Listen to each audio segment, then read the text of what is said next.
Hey guys, welcome to TechTube channel. Hope you're doing well. Today I'm going to show you how to create avatar in WhatsApp.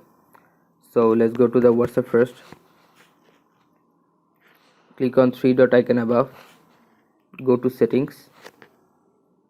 Now click on avatar. Click on create your avatar. Get started. Choose a color.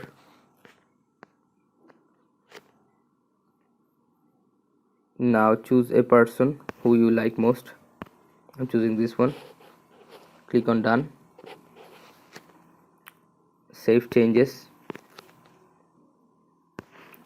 Now click on next. Your avatar is made. If you want to delete this avatar, click on delete.